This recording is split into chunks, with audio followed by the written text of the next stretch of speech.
오늘 다 같이 읽으실 성경 말씀은 히브리서 2장 14절에서 17절 말씀입니다. 히브리서 2장 14절에서 17절까지 말씀.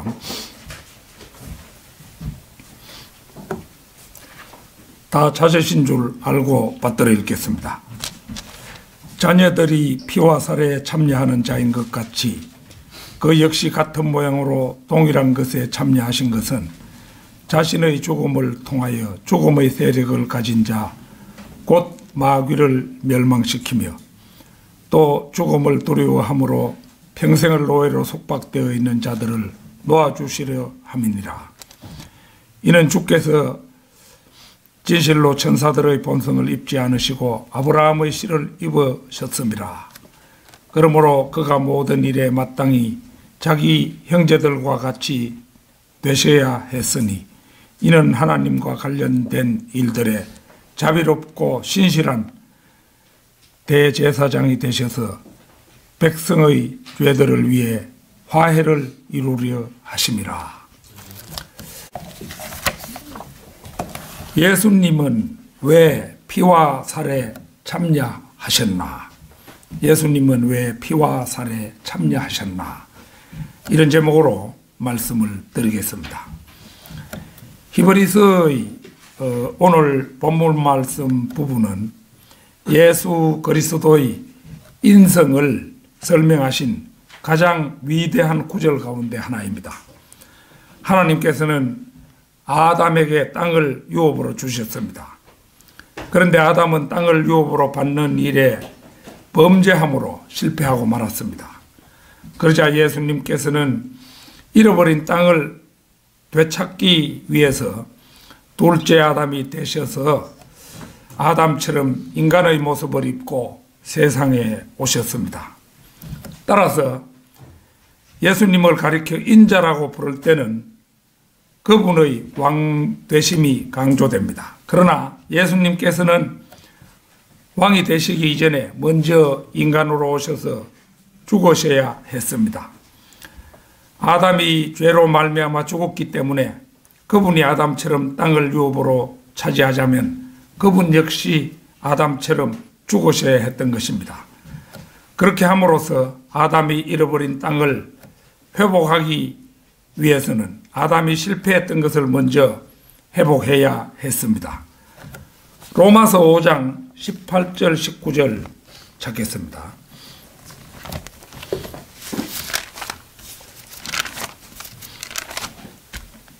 로마서 5장 18절 19절. 그러므로 한 사람의 범죄로 말미암아 심판이 모든 사람에게 임하여 정죄에 이른 것 같이 이제 한 사람은 아담이죠. 한 사람의 의로 말미암아 값없는 선물이 모든 사람에게 임하여 생명의 의롭다 하심에 이르렀느니라. 한 사람의 불순종으로 인하여 많은 사람이 죄인이 된 것 같이 한 사람의 순종으로 인하여 많은 사람이 의인이 되리라. 정말로 귀한 말씀이지요. 한 사람의 범죄로 말미암아 그 한 사람 아담 안에서 모두가 죽었습니다.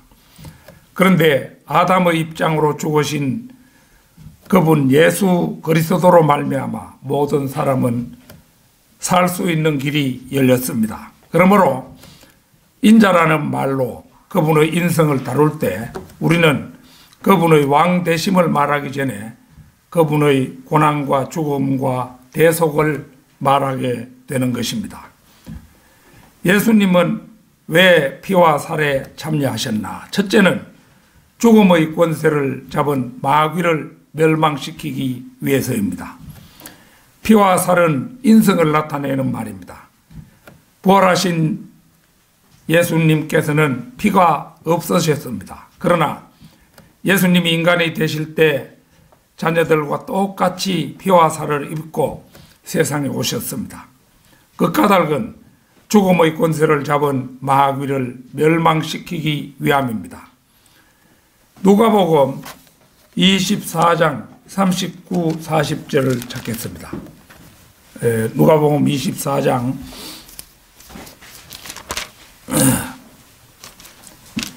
39, 40절입니다. 나의 손과 나의 발을 보라. 바로 나니라. 나를 만져보라. 영은 살과 뼈가 없지만 너희가 보는 바와 같이 나는 있느니라고 하시고 이 말씀을 하신 후 자기 손과 발을 그들에게 보여주시더라.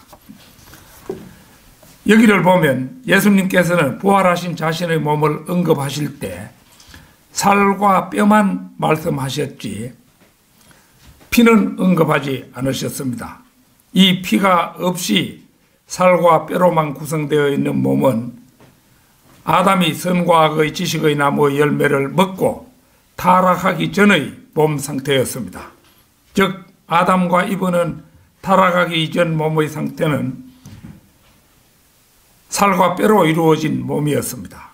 그래서 아담은 이브를 보고 살 중의 살이요 뼈 중의 뼈로만 말을 했던 것입니다. 물론 우리도 부활하면 부활하신 주님처럼 살과 뼈로만 구성되어 있는 몸을 입게 됩니다. 빌립보서 3장 21절 찾겠습니다. 빌립보서 3장 21절.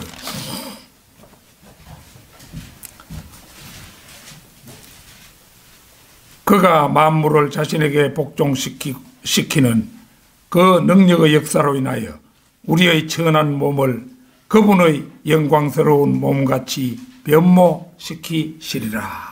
이거 휴거 때 그분의 영광스러운 몸을 입게 되는 것이죠. 요한일서 3장 2절도 잠시 찾겠습니다. 요한일서 3장 2절.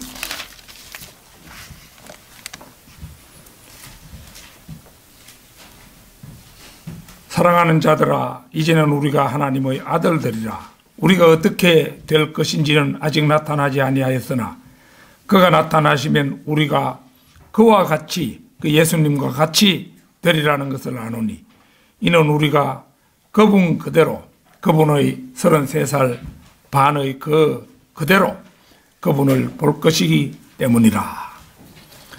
우리가 부활하면 피를 가진 몸이 아니라 그분의 부활하신 모습처럼 살과 뼈로만 구성된 33살 반의 새 몸을 입게 될 것입니다. 피를 가진 자는 죽게 되어 있습니다. 예수 그리스도께서는 죽게 되어 있는 인간들을 속박에서 풀어주시기 위해 죽는 몸을 가진 인간이 되어 오셨습니다. 예수님께서 마귀를 멸망시키는 방법은 죽음에 참여하심으로써입니다. 그래서 죽음에 참여하는 유일한 길인 인간의 몸을 입으신 것입니다. 사탄은 죽음의 권세를 가진 자입니다. 아담이 타락하여 죽게 되었을 때 아담은 사탄의 권세 안으로 들어갔습니다. 그래서 아담 안에서는 모든 인간이 죽게 되었는데 둘째 아담 예수 그리스도의 죽으심으로 말미암아 새로운 생명을 얻는 길이 나타났습니다. 그분을 영접함으로 말미암아 죽어도 다시 사는 하나님의 능력을 맛보게 된 것입니다. 사탄은 결국 자신의 때가 차면 멸망하게 되고 죽음 역시도 예수 그리스도의 권세로 인하여 멸망당하게 됩니다. 고린도전서 15장 26절 찾겠습니다. 15장 26절입니다.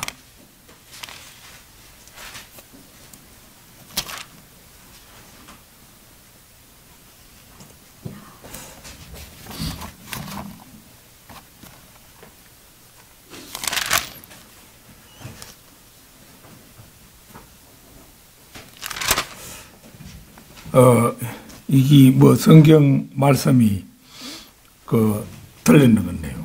그대로 들으십시오. 그 얼음에 있는 말씀인데 멸망받게 될 마지막 원수는 사망이라. 멸망받게 될 마지막 원수는 사망이라. 너무도 분명한 말씀이죠. 예수님은 왜 피와 살에 참여하셨나? 둘째는 인간을 구원하시기 위함이었다는 것입니다.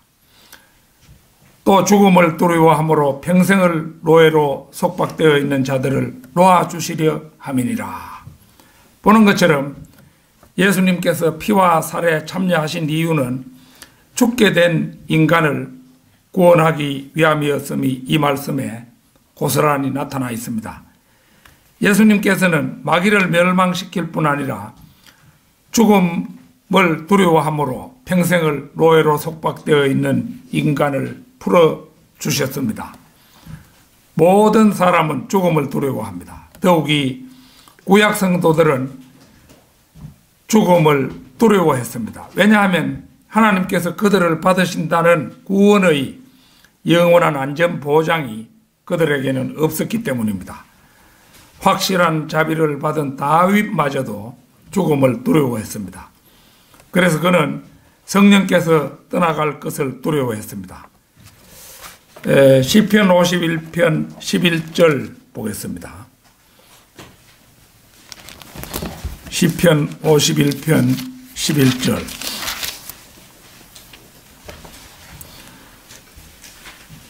주의 면전에서 나를 내어 쫓지 마시고 주의 거룩한 영을 내게서 거두어 가지 마소서.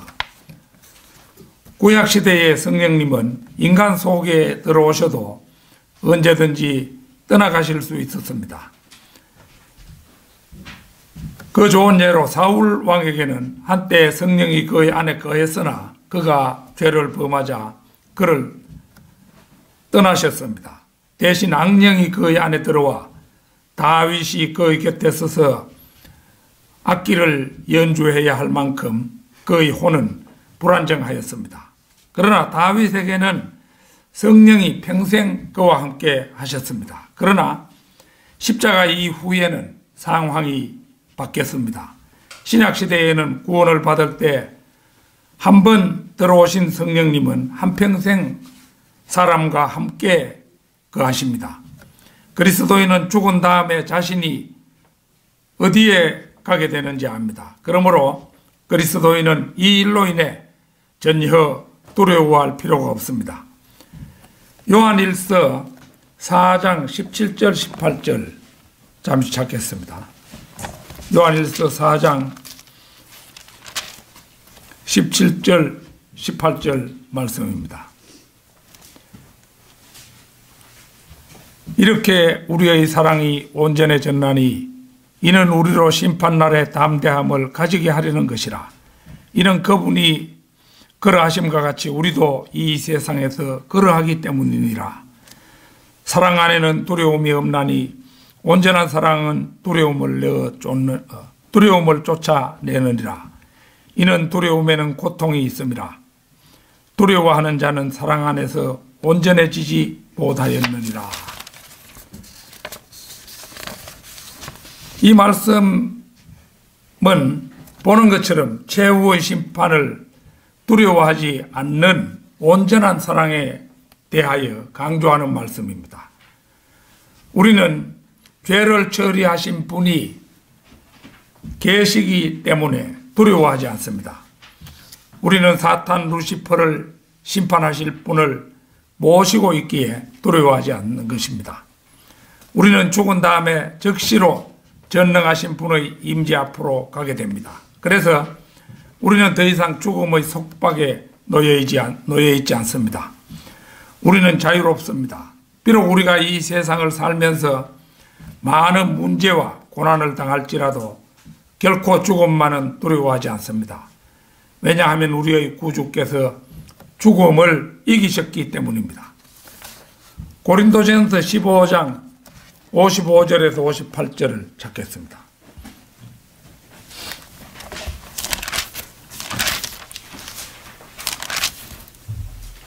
(55절에서 58절입니다) 오 사망아 너희 쏘는 것이 어디 있느냐. 오 음부야 너희 승리가 어디 있느냐. 사망의 쏘는 것은 죄요 죄의 능력은 율법이라. 그러나 우리 주 예수 그리스도를 통하여 우리에게 승리를 주시는 하나님께 감사하노니 그러므로 나의 사랑하는 형제들아 경고하라. 흔들리지 말라. 항상 주의 일을 넘치게 하라. 이는 너희의 수고가 주 안에서 헛되지 아니한 줄을 너희가 알미니라. 우리 성경대로 믿는 사람들은 휴거를 확실하게 예약한 사람들이지요. 결코 죽음을 두려워할 필요가 없습니다. 우리는 오늘도 우리의 몫을 담당하며 살아갑니다. 떠날 시간이 점점 가까이 오고 있습니다. 우리는 그 사실을 명심하고 살아가야 합니다. 예수님은 왜 피와 살에 참여하셨나? 셋째는 아브라함의 씨인 육체를 입기 위해서였습니다. 이는 주께서 진실로 천사들의 본성을 입지 아니하시고 아브라함의 씨를 입으셨음이라. 아브라함의 씨를 입으셨다는 말은 살과 피에 참여하셨다는 그 말씀입니다. 천사는 영입니다. 그러므로 예수님께서 천사들의 본성을 입으시고 오셨다면 그분은 영지주의자들이 주장하는 것 같이 영으로만 오셨다는 말이 됩니다. 그러나 주님께서는 아브라함의 씨를 입으셨습니다. 다시 말해 육체를 입으시고 아브라함의 후손인 마리아를 통해 인간으로 오셨습니다. 로마서 1장 3절을 잠시 찾겠습니다.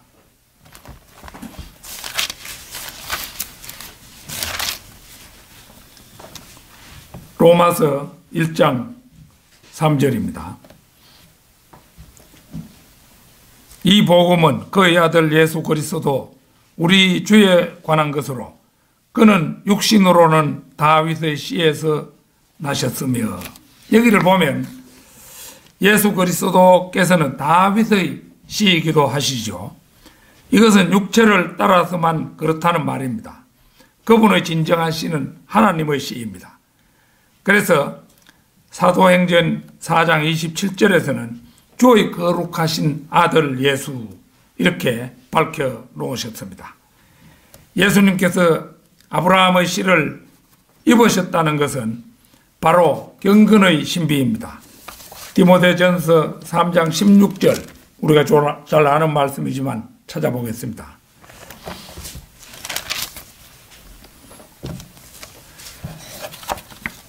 경건의 신비는 논쟁의 여지 없이 위대하도다. 하나님께서는 육신으로 나타나셨고 성령으로 의롭게 되셨으며 천사들에게 보이셨고 이방인들에게 전파되셨으며 세상에서 믿음 받으셨고 영광 가운데로 들려올라 가셨습니다. 이 말씀에 따라서 예수님께서는 육신으로 나타나신 하나님이십니다.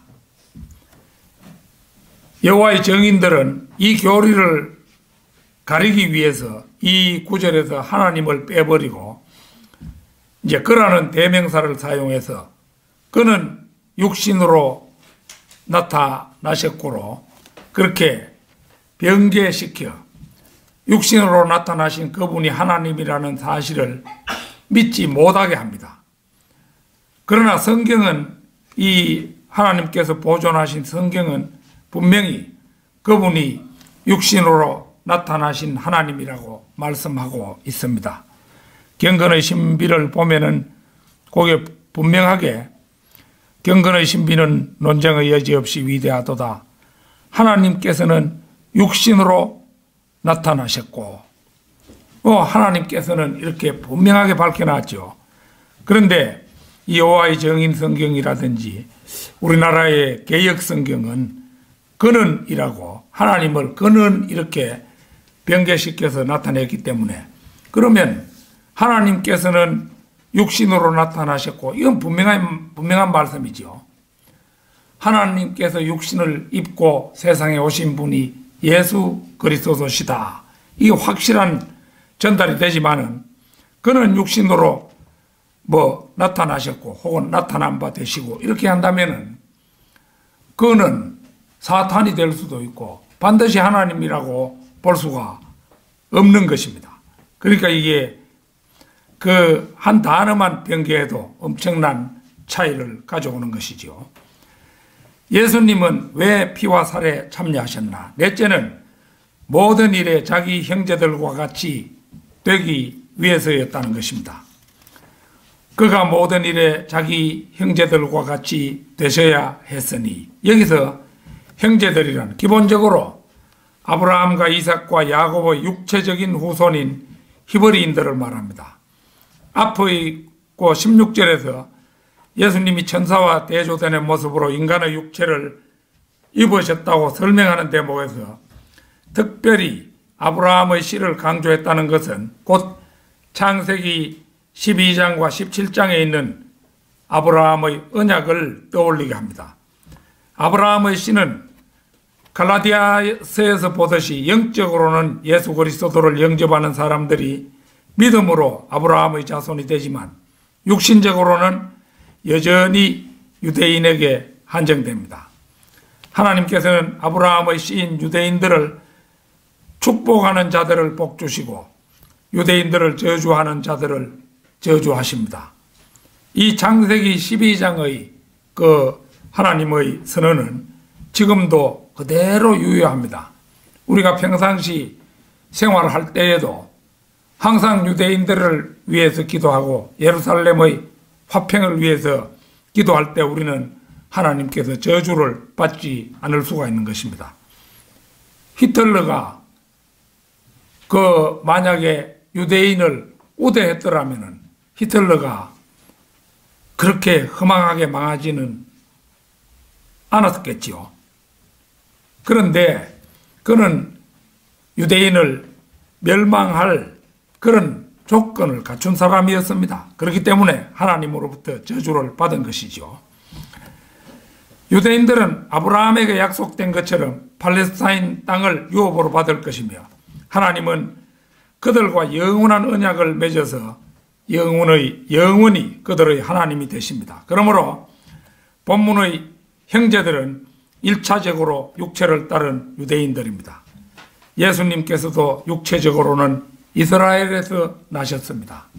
그런데 이제 우리 그리스도인들은 영적으로 아브라함의 자손이 되는 거죠.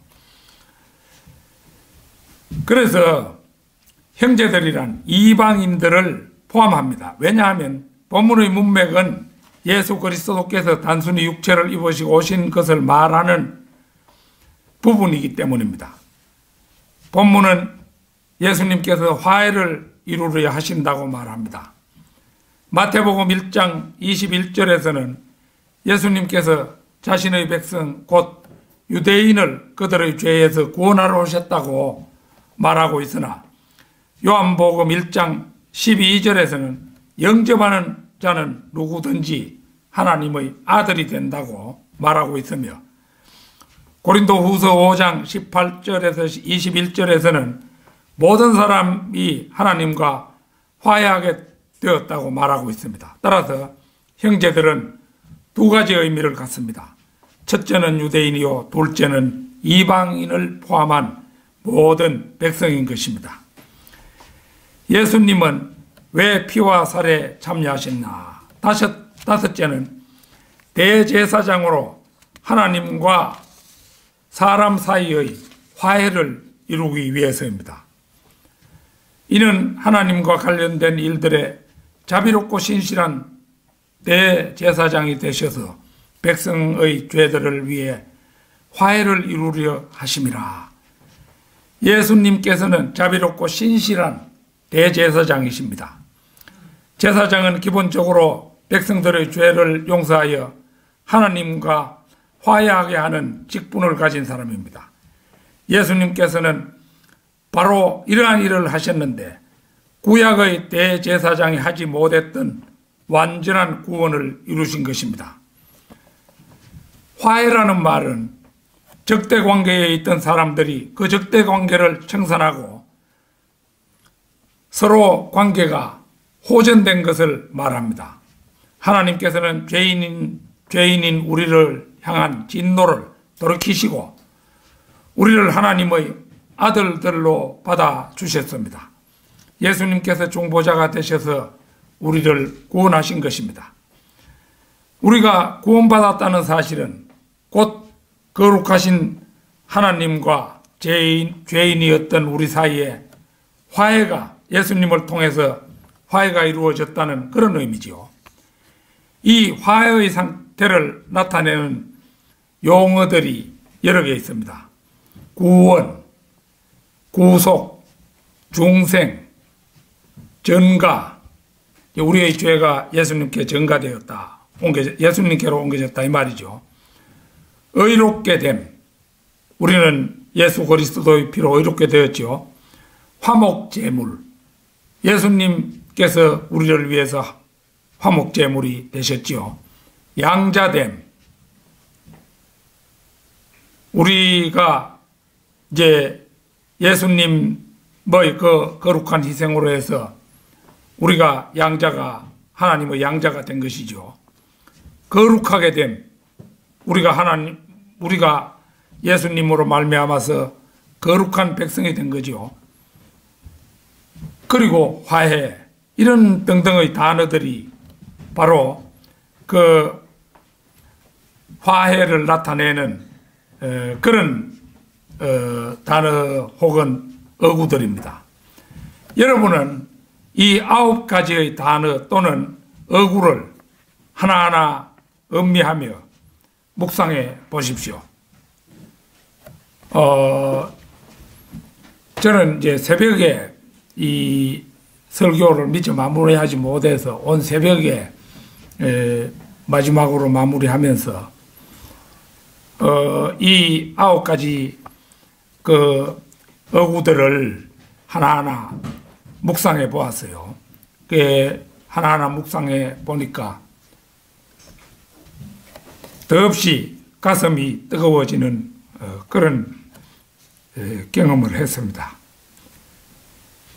만약 가슴이 뜨거워지고 눈물이 솟아난다면 여러분은 확실히 구원을 받았고 이제 머지않아 있을 휴거라는 사건에 여러분 자신이 그 대상자라는 확신과 감격이 여러분의 마음에 자리하게 될 것입니다.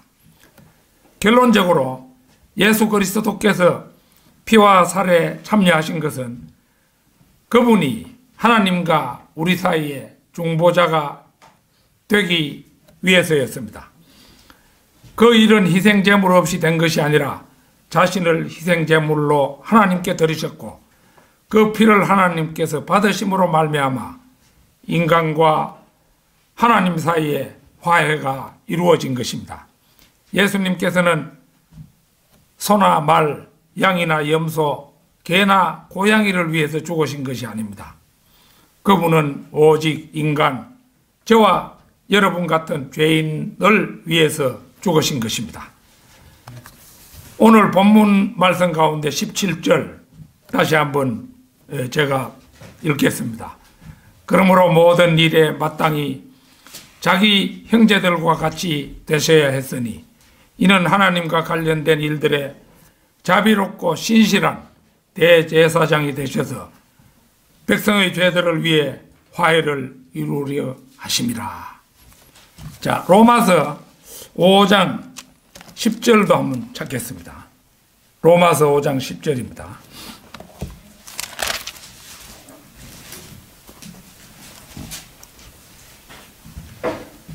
우리가 원수 되었을 때에도 그의 아들의 죽음으로 인하여 하나님과 화해가 되었으니 더욱더 화해하게 된 우리는 그의 생명으로 인하여 구원받게 되리라. 너무도 확실한 말씀이죠.